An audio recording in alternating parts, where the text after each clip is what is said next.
Hello everyone, welcome back to the channel. In this video, I would like to discuss what are the volumes are available in the Kubernetes and how do you access them. So there are three types of volumes are available in the Kubernetes to store some content or configuration files or data. So let's discuss what are the types are available. So generally in the Docker, volumes are used to sharing some content between the containers. Not only sharing, but also if you want to get something out of the container or put something like configuration files, we need volumes. Okay. But when it comes to the Kubernetes, your containers are inside of the pod. If you create a volume in Kubernetes, the volumes will be inside a pod by default.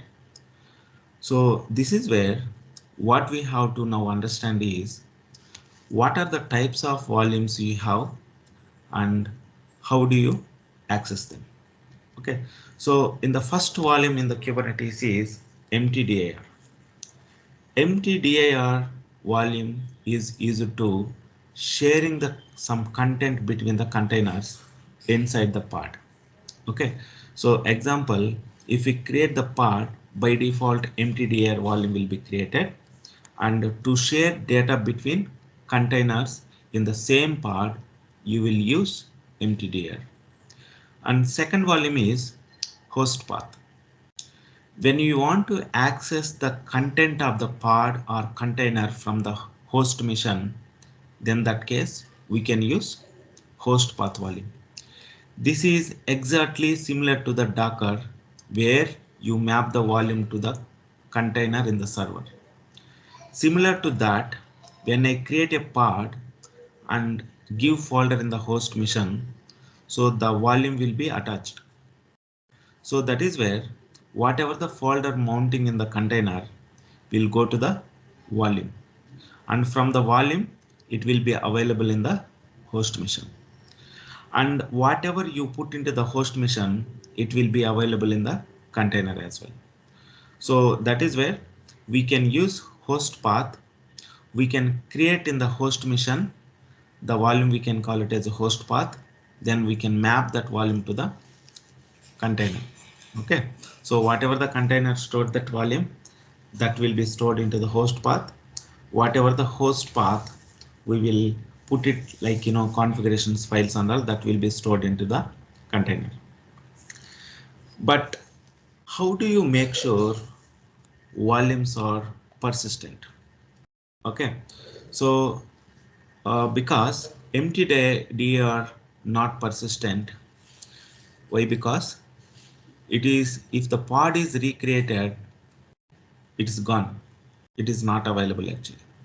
Same way, even host path volume also not persistent. Why? Because only on that machine only the volume will be persistent, not other machine in the persistent actually. If you have a 10 machines in the cluster, if you create that host volume in the one machine, in that machine only that will be persistent. Other machines are not persistent actually. So that is where we have third type of volume is called persistent volume. So what is the benefit is? The benefit is now we are going to create the volume in such a way it is available across the missions or cluster. If we have a 10 missions, 20 missions in our Kubernetes cluster, that will be available on the across the cluster actually.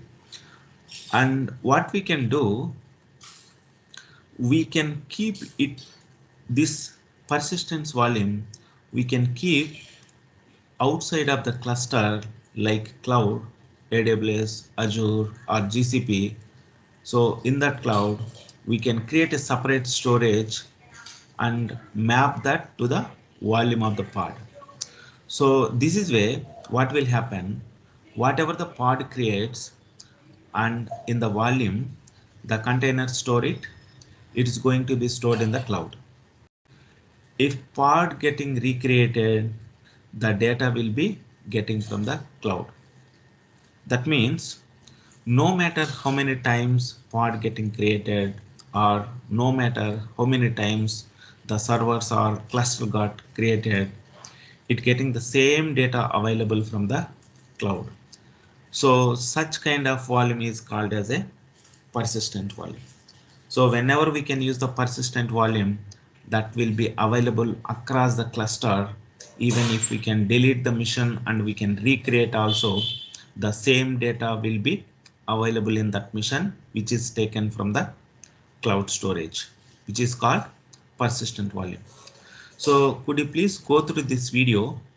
I will share the practical session for how to create Emptydir, how to create host path volume, how to create persistent volume, how to mount it, these volumes to the container.